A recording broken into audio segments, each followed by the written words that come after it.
माजी तो बहुत हसीन है।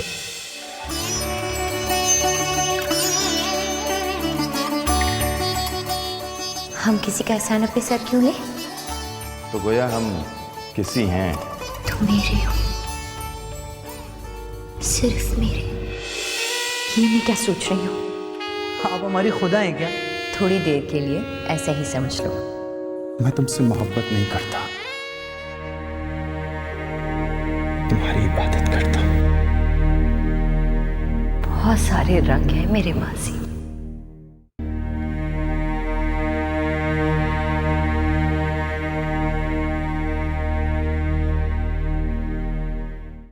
रज्जी ने अपने दिल के किवाड़ सख्ती से बंद कर लिए थे और उन पर एक ऐसा ताला डाल दिया था जिसकी चाबी उसने जानबूझकर गुम कर दी थी। ऐसा नहीं है कि रज्जी खूबसूरत नहीं थी, या उसकी आंखें जादू भरी नहीं थीं, या उसकी जुल्फ़ों से पागल कर देने वाली महक नहीं उठती थी, या उसके दिल में अरमान नहीं मचलते थे। दरअसल रज्जी के अपने हालात कुछ ऐसे थे, उसकी जिम्मेदारियां कुछ ऐसी थीं, और फिर उसकी अपनी फितरत कुछ ऐसी थी कि उसे अपना दिल दरवाज़ा मुकफ़्फ़ल करना पड़ा। मगर एक दिन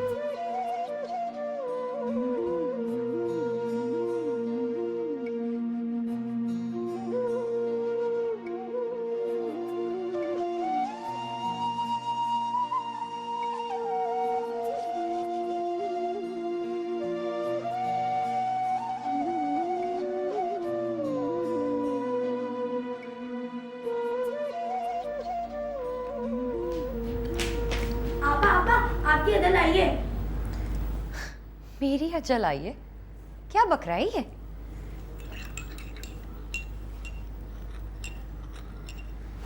या अल्लाह, ये क्या मुसीबत आ गई?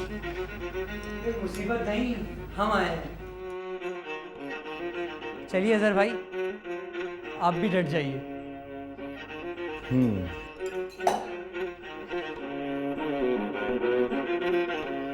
ये बस यूं ही दिन रात प्यालियां तोड़ती रहती हैं, और जब प्यालियों से दिल भर जाता है तो हमारे सर तोड़ती हैं।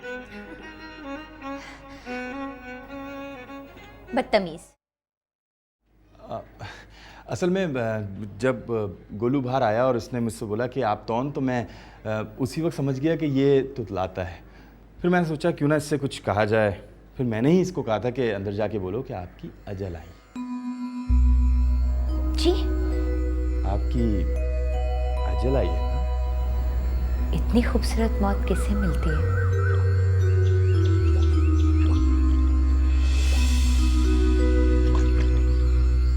शम्मो, इतनी बड़ी हो गई हो लड़की, चाय देखो, मोरी का पानी इससे भला होता है। चलो आओ, आ जाओ। गोलू उधर बैठ जाओ तुम, उधर बैठ। अब बताओ।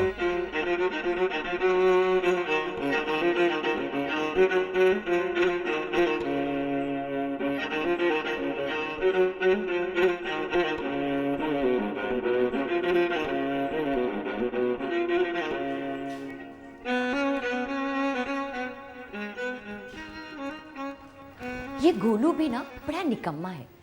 अपनी तोतली जबान में ऐसी बात कहता है कि खाक पल्ले पड़ेगा। अब मुझे क्या समझ आती, आपकी अजल आई, ये कोई बात हुई भला? अजल के मानी मौत है आपा। हाँ, तो फिर? तब तो आपा आपकी सचमुच मौत आई है। कम वक्त बड़ा ढीठ नजर आ रहा है, हंसी तो रुकती ही नहीं है। तो हंसता रहे, हमें क्या। मगर आपा, ये हमारे घर ही क्यों आन पड़ा? शहर में होटल वोटल नहीं है क्या? शम्मू, मेहमानों के बारे में कोई ऐसी बात ही करता है क्या? अरे वो तो बेचारा अपनी ट्रेनिंग के लिए आया है, साल 6 महीने के बाद तो वो फॉरेन चला जाएगा। हमारा क्या ले जाएगा? सब कुछ ले जाएगा हमारा वो। हाँ, पानी। शम्मू, पानी उबल रहा है तो उसमें थोड़ी सी पत्ती झोंक देना। क्या ले जाएगा? अरे भाई, खामा खर्चा बढ़ेगा ना, फिर कर्जा बढ़ेगा। आराम, चैन, सुकून सब ले जाएगा कि नहीं? किसी के एहसानों का बदला चुकाने की बात बड़ी हल्की होती है, पर शम्मू तुझे याद नहीं है जब अब्बू दिल्ली गए थे तो उनके दोस्त ने कितनी खातिरें की थी। अब्बू को काम के सिलसिले में कितने दिन रहना पड़ा था वहाँ पे, और आज उनका बेटा आया है तो तू कहती है। इतने अमीर हैं तो फिर होटल में क्यों नहीं रह जाते? अरे पगली, होटलों में घर जैसा आराम थोड़ी मिलता है, वरना लोग तो घर बसाना ही छोड़ते हैं। तो क्या वो यहाँ घर बसाने आया है? छी, इंटर में पढ़ने वाली लड़की की ये एमए का ना सोच, फिर तो अल्लाह ही हाफिज है। मैं ये चाय लेके जा रही हूँ, तू ये मेवे की प्लेट उठा और मेरे साथ आ जा।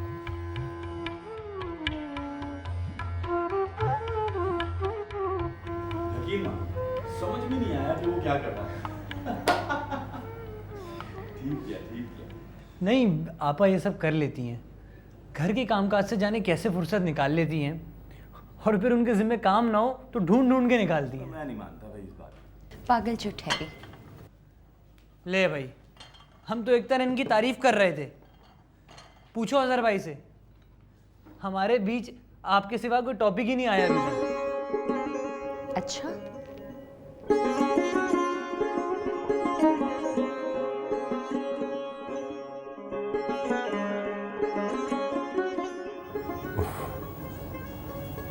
बड़ी बड़ी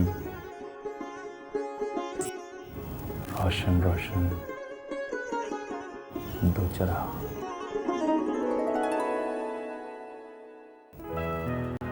जावेद यार, तुम्हारे घर में बिजली का बिल कितना आता होगा? अरे भाई, जब इतने रोशन चराग मौजूद हों तो फिर आप लोग मेरे लिए कतई अजनबी नहीं हैं। चचा जान से तस्करा रहता था, और फिर जब इतना गहरा तारुफ हो तो फिर अजनबियत कैसी?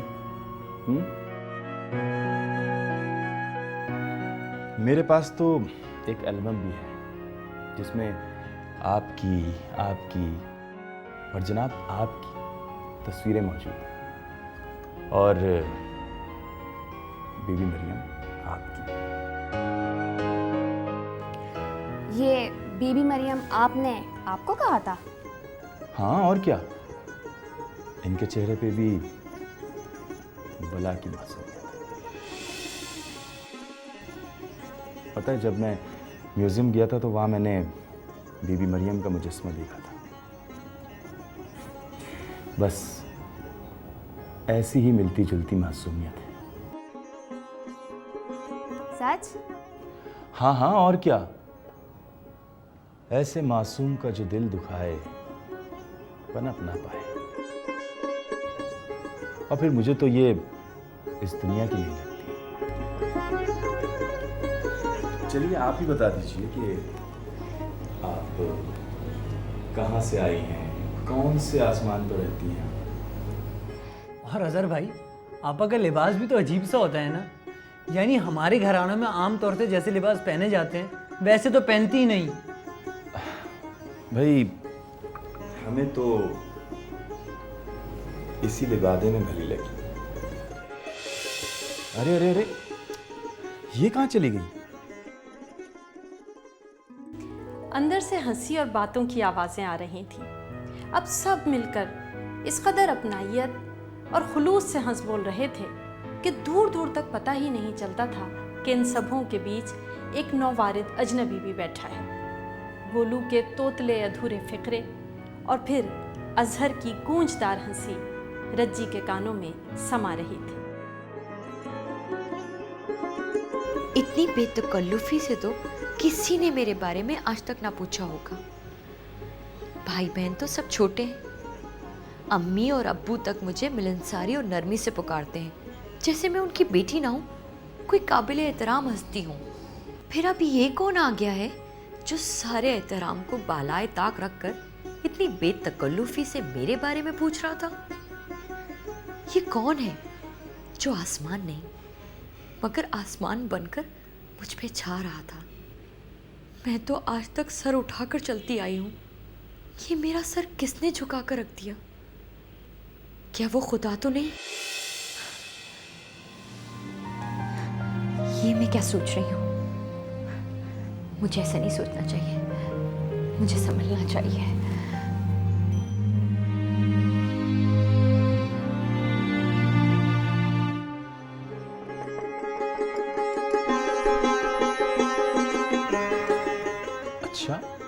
तो वो चूल्हे में घुस गई? जी हाँ, वही सब में बड़ी है ना, वही सब काम करती हैं। अब क्यों क्यों नौकर नहीं है क्या घर में? जी हैं तो, एक लड़का और एक मामा है, मगर नौकर सुनते ही कब हैं। जब तक अम्मी बीमार ना थी सब कुछ वो करवा लेती थी। वो बीमार क्या पड़ी हैं, सब झमेले आपा के सर मन गए।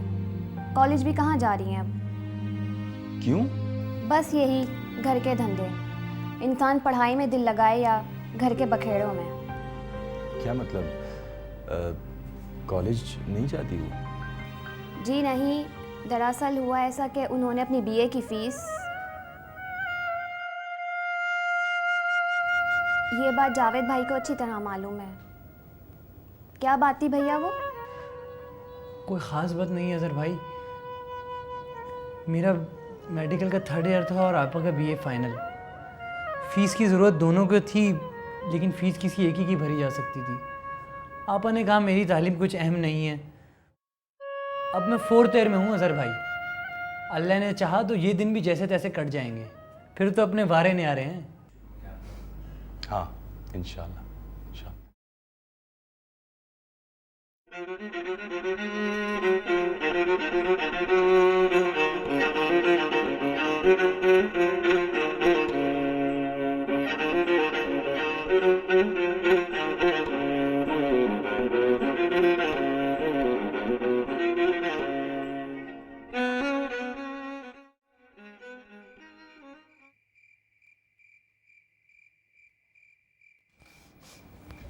ये बदतमीजी क्या है?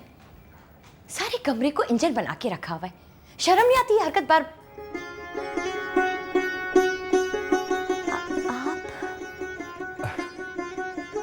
चलें, अगर आप कहती हैं तो नहीं पिएंगे अंदर से। मैं समझी थी कि जावेद है, वो ऐसी हरकत करता है, बुरी हरकत।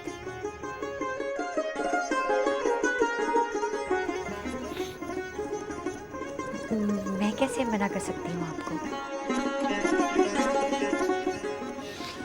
अच्छा, जाहिर है जावेद आपका भाई है, वो बुरी हरकत कर रहा है तो आप उससे मना करेंगी।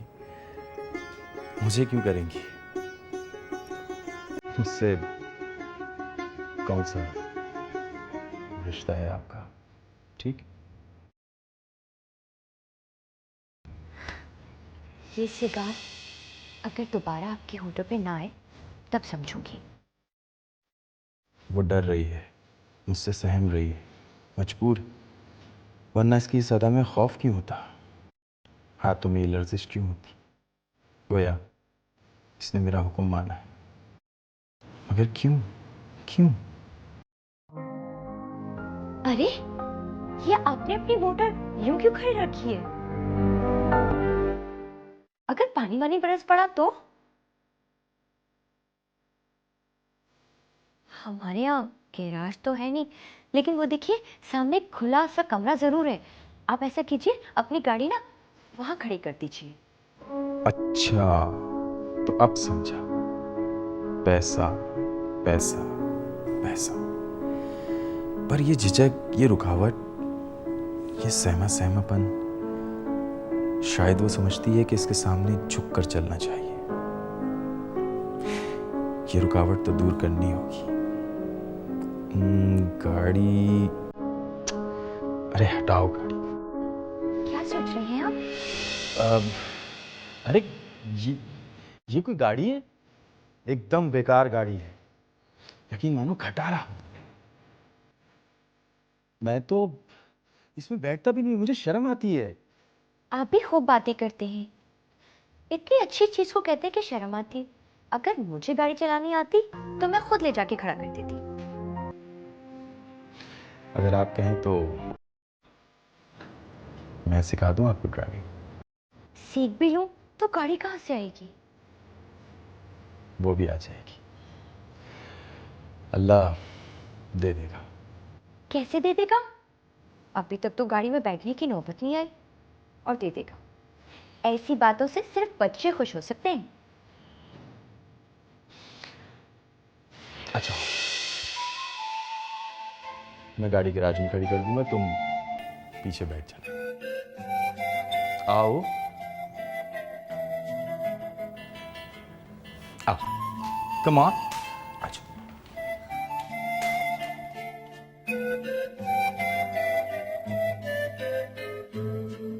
ज़मीन पर ज़लज़ला आया, न पहाड़ अपनी जगह से हटे थे, न आसमान कांपा और न किसी तूफान में दरख्त हिले थे। सिर्फ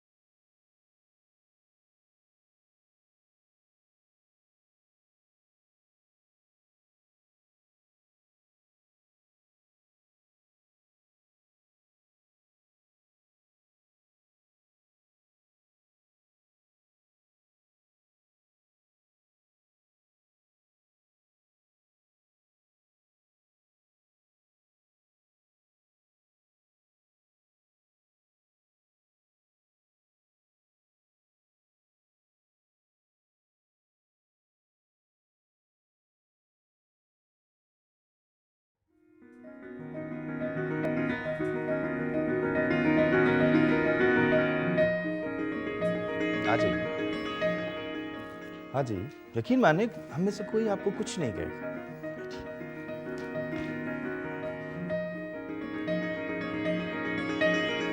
अब तो आप खुश हैं?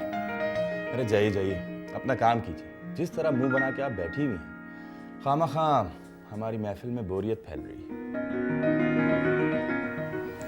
बहुत अच्छे अजहर भाई, ये है ही इसी लायक। ये समझती है कि इनसे बड़ा कोई है ही नहीं, बस हम पर रोब झाड़ती रहती हैं। क्यों, आया मज़ा? क्यों? मैंने कब तुझ पे रोब झाड़ा है? हाँ, क्यों? जावेद भाई से पूछिए, कोलू से पूछिए, और नहीं तो मुझ बदनसीब से पूछिए।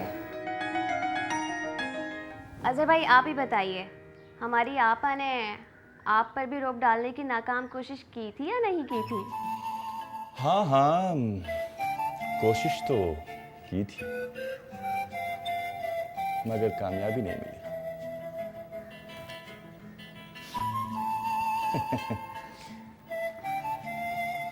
सुबह से अम्मी की तबीयत बहुत ख़राब थी।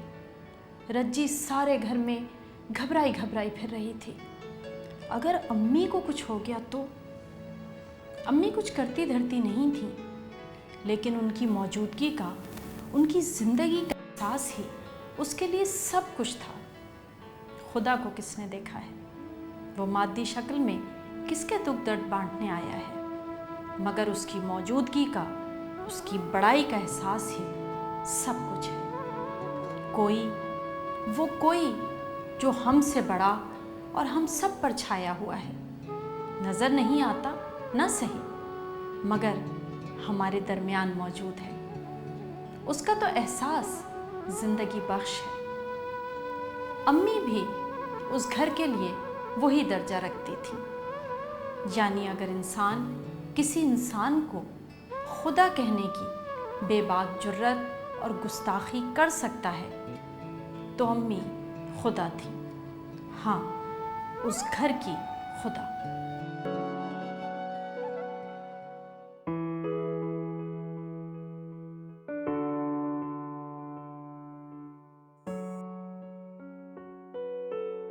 जल्दी से रक्षा ला दे। अरे अरे अरे भाई, अपनी खटारा किस काम आएगी? हम किसी का एहसान अपने सर क्यों ले? ओह, तो गोया हम किसी हैं, आपके कोई नहीं है ना?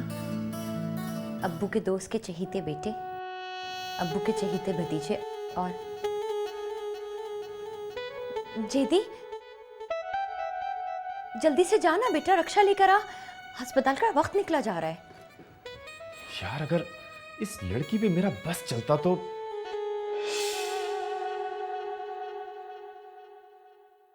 अच्छा, ये मेरे पे किसी का बस नहीं चलता। लाइए और आइए।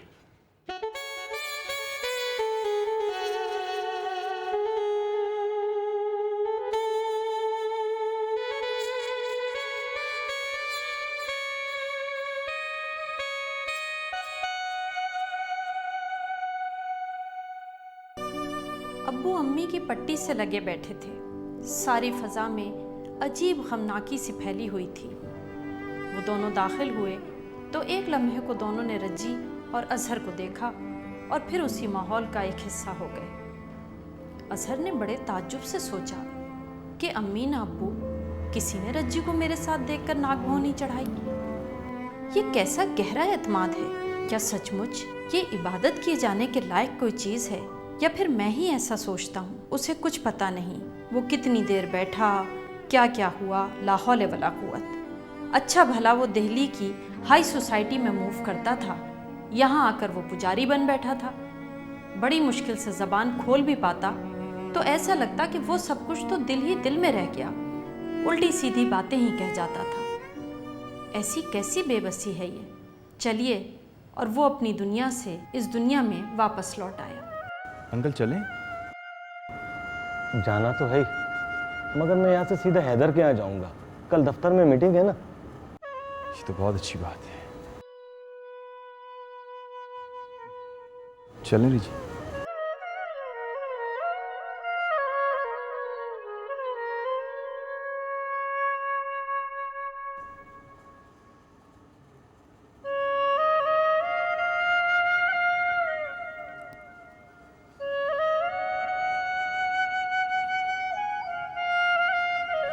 अच्छा,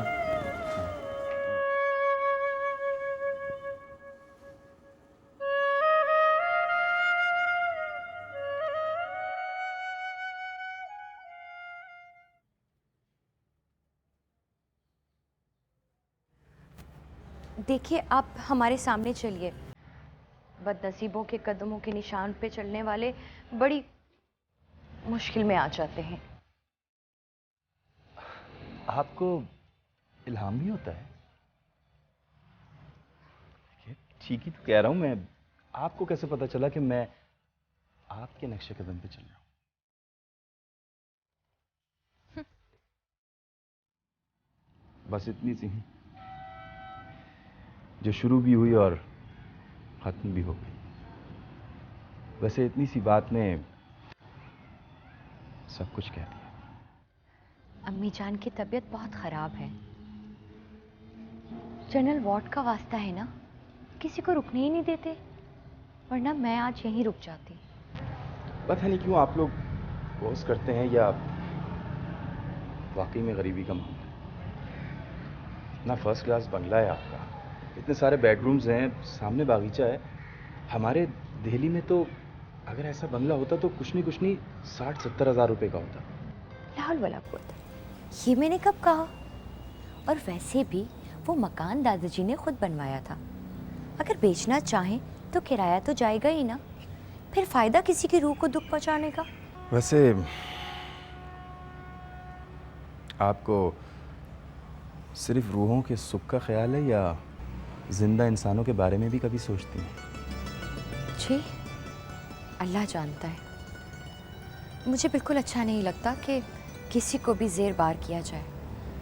जेदी और गोलू को मैंने बहुत समझाया, बहुत मना किया, लेकिन वो सुनते ही नहीं।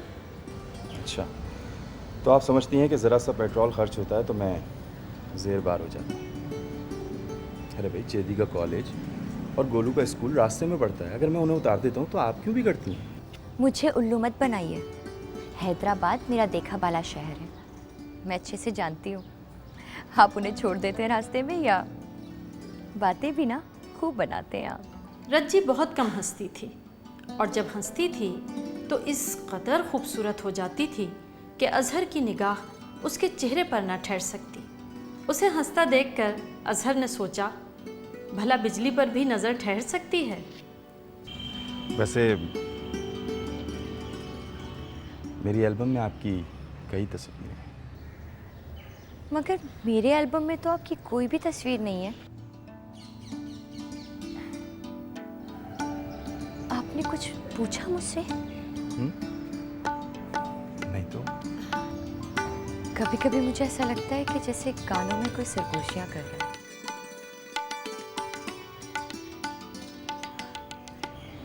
पता नहीं अम्मी जान अब कैसी होंगी। अच्छी हो जाएंगी, घबराने की क्या बात। आपको पूरा यकीन है कि अम्मी ठीक हो जाएंगी? खुदा इतना बेरहम भी नहीं हो सकता। हाँ।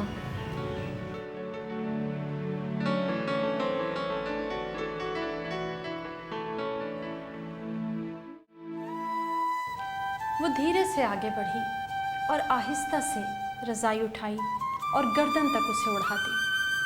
अचानक उसका हाथ उसके चेहरे से टकराया। उफ, नाक किस कदर ठंडी हो रही थी। उसने घबराकर उसके माथे पर हाथ रख दिया। तेज़ धार हवाओं ने उसके माथे, नाक, चेहरे और गालों को जैसे बर्फ बना दिया था। रज्जी ने अपने हाथ उसके रुखसारों पर रख दिए। उसे यह एहसास ज़िंदगी बख्श रहा था कि उसके हाथों की हरारत किसी की ज़िंदगी का सामान कर सकती थी।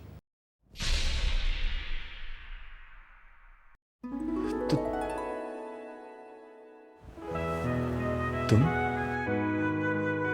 बूंदों की रिमझिम रिमझिम मौसीकी और दिलावेज हो गई। सरसर हवाओं ने गीतों का समा बांध दिया। फूलों की खुशबू बागों से होती हुई वहां तक पहुंच गई।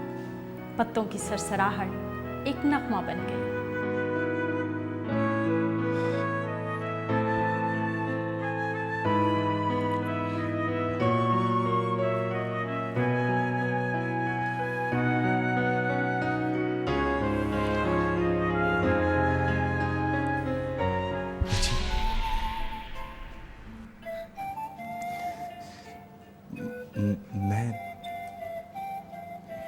मैं तुमसे शादी करना चाहता हूँ। क्या तुम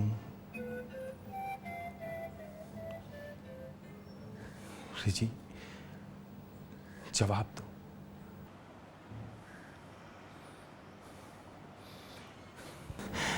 रिजी, मैं तुमसे मोहब्बत नहीं करता।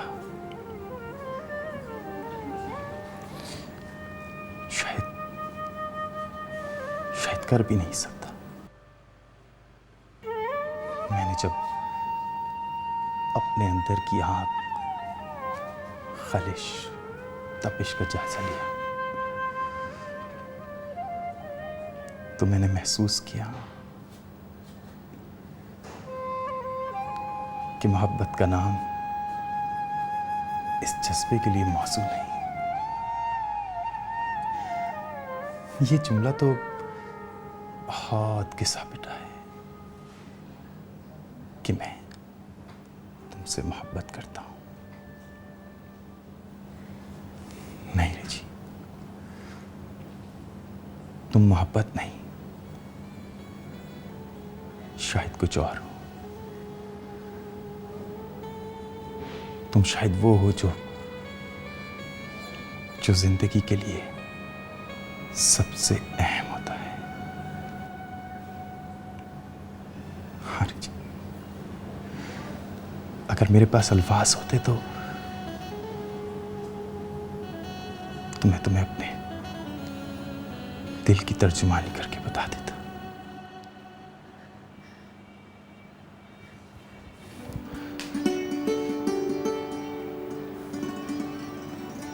रिजी,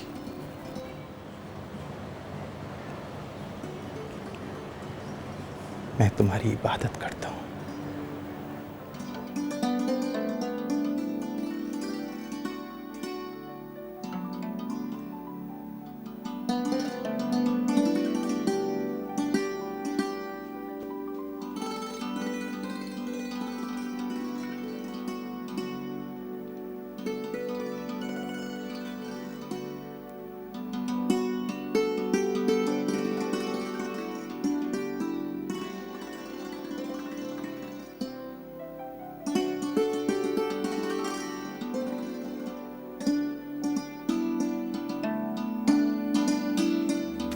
बाहर रात हौले हौले बीत रही थी और वो कभी न फना होने वाली लाजवाल और दिल आवेज मौसीकी तेज़तर हो गई थी। रिमझिम रिमझिम आज रज्जी के आंसुओं को रास्ता मिल गया था।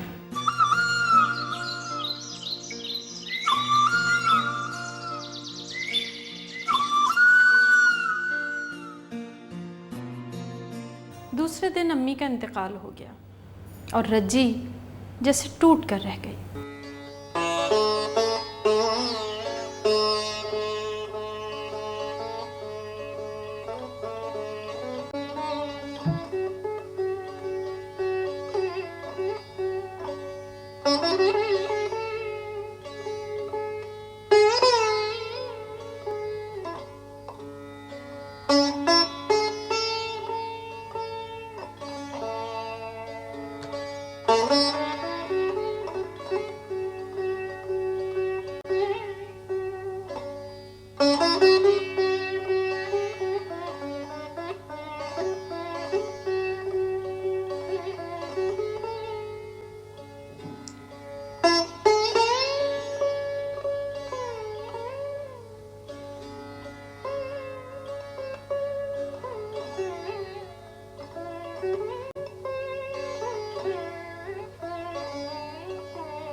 रज्जी आज सुबह से ही कुछ निढाल और डरी डरी थी।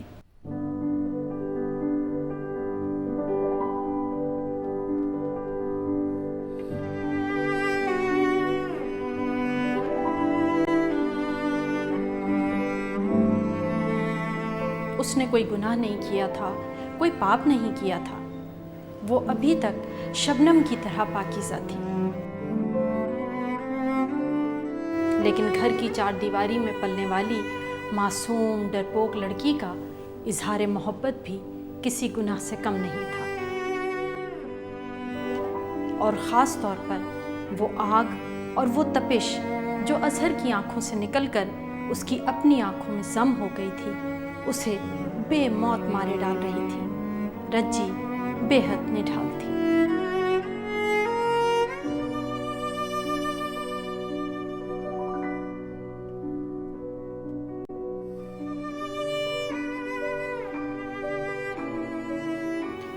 जेदी एक दिन कॉलेज से वापसी पर सीधा रज्जी के कमरे में आया। वो बेदिली से खिड़की से बाहर घूरे जा रही थी।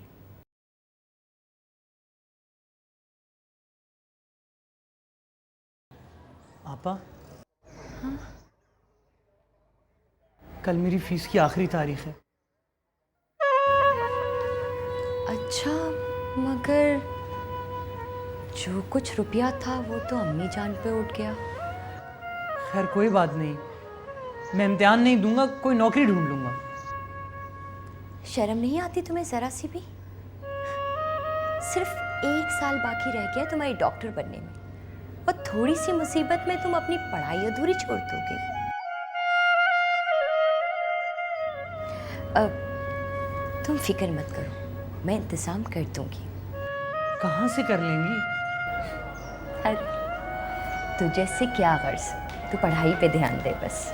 और आपा, मेरी फीस भी तो देनी है। और मेरी? वो तीनों उसके सामने बच्चों की तरह खड़े अपना सवाल दोहरा रहे थे। उसको अपनी बुजुर्गी का शदीद एहसास हुआ। अभी मेरे पास सोने की चूड़ियां हैं, बात की बाद में देखी जाएगी। आपा, मेरी एक बात मानेंगी आप? क्या? आप शादी कर लीजिए।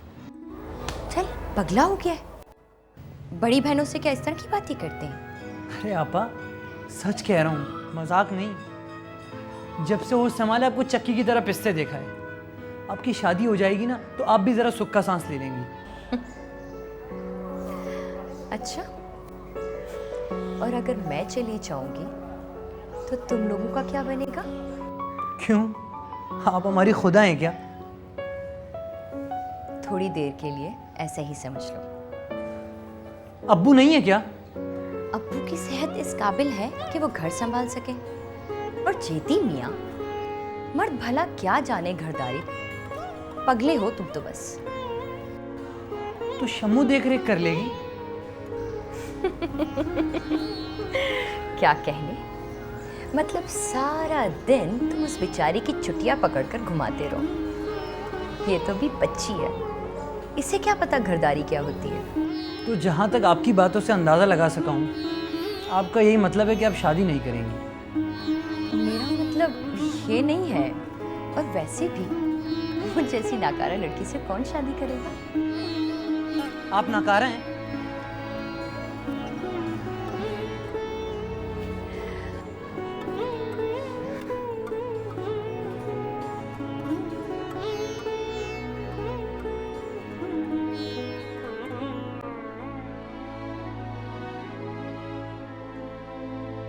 अरे अरे, ये क्या क्या? अजहर भाई, हमारी बहन साहिबा को समझाइए जरा। लेकिन क्या हुआ, बात क्या है? ये कहती हैं कि ये इतनी नाकारा हैं कि इनसे कोई शादी नहीं करेगा। अजहर भाई, एक बात पूछूं, सच में जवाब देंगे आप? हाँ पूछो। आप आपस से मोहब्बत करते हैं ना?